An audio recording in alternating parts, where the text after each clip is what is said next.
Now, after the furore over the payoffs the BBC made to some of its former top staff, it's now emerged that the Crown Prosecution Service has also been making large payouts to some of its former employees. In an investigation in conjunction with Exaro News, our social affairs editor Jackie Long has discovered payments worth around £500,000 have been awarded. One last look round the boardroom and it's time to go. But at the top table of the public sector these days, you might leave with more than a carriage clock for your trouble. But what sort of payoff is right and fair when it's the public who are paying? This is Mike Kennedy.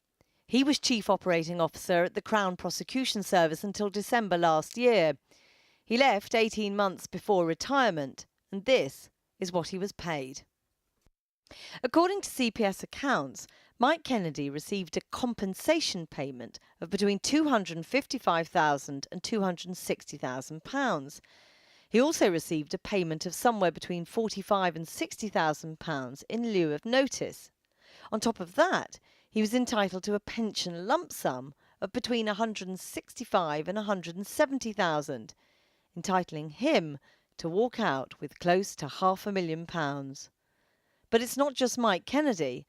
The CPS confirmed to us that another senior employee who left in 2009 received a payout of £623,555.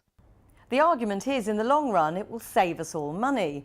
Many government departments are implementing the rather gentle-sounding early departure scheme, effectively paying out on sometimes very favourable terms to get well-paid pension staff to move on earlier than they'd planned.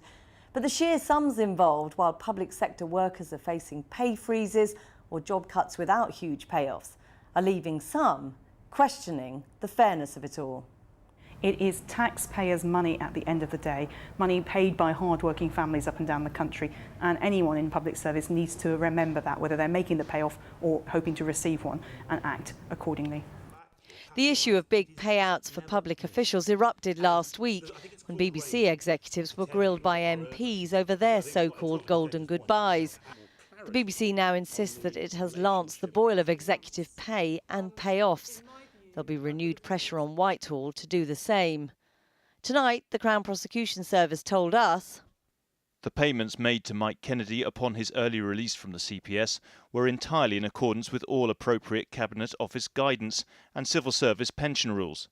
The severance payment to a senior employee in 2009 was made under old civil service pension rules, which contractually entitled employees to up to 6 years' pay if they were made redundant.